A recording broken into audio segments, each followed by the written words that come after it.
Praise the lord. 144వ కీర్తన 10వ వచనం. నీవే రాజులకు విజయం దయచేవాడవు, దుష్టుల ఖడ్గము నుండి నీవు నీ సేవకుడను తప్పించువాడవు.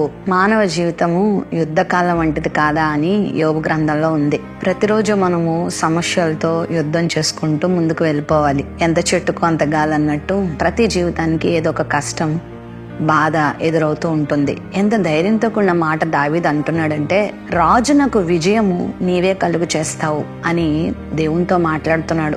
దేవుని హస్తం నీకు తోడుగా ఉంటే, ప్రభువు నీ పక్షంగా ఉంటే, అపవాది నీ మీద దాడి చేసినప్పుడల్లా దేవుడు నీకు విజయాన్ని ఇస్తూ ఉంటాడు. అందుకే మనం దేవుని సహాయాన్ని ఎక్కువ కోరుకోవాలి, దేవుని మీద ఎక్కువ ఆధారపడాలి. ఈ సమస్యను నేను తీర్చేసుకోగలను, ఇది నేను చేయగలను అని అనుకునే కంటే, నా దేవుని సహాయంతో నేను విజయం పొందగలను అని అనుకోవడం చాలా మంచిది. మన స్వబుద్ధి మీద మనం ఎప్పుడూ ఆధారపడకూడదు, మన యొక్క జ్ఞానం మీద మనం ఎప్పుడూ ఆధారపడకూడదు.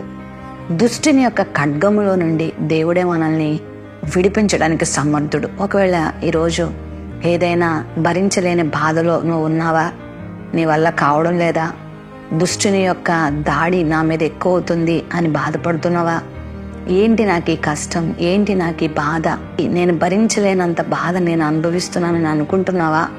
అయితే దేవుడు నీకు విజయాన్ని ఇవ్వడానికి ఇష్టపడుతున్నాడు. ఈ రోజే, ఇప్పుడే నువ్వు ఆయన్ని విశ్వసించగానే గొప్ప విడుదల నువ్వు పొందబోతున్నావు. మనల్ని ప్రేమించిన వాని ద్వారా మనకు అన్నిటిలో విజయం ఉందని భక్తుడు తెలియజేసిన రీతిగా ప్రతి సమస్య మీద కూడా మనకు విజయం ఉంది. మన ప్రభువుకి ఇది చెయ్యలేడు అన్నది ఏదీ లేదు. నీ మానసిక సంఘర్షణ ఏదైనా, నీ శారీరక శ్రమ ఏదైనా, నీ కుటుంబ శ్రమ ఏదైనా, నీ పరిస్థితులు ఏదైనా ప్రభువుకి అప్పగించి, ప్రభువా మీరే నాకు విజయం ఇవ్వరా అని నువ్వు అడగగలిగితే ఇప్పుడే దేవుని గొప్ప విజయం ఇస్తారు. భయపడకు, నువ్వు ఓడిపోవు, నువ్వు బెదరొద్దు, ప్రభు వైపు చూడు, నీకు అన్నిటిలో దేవుడు ఘన విజయాన్ని ఇస్తాడు.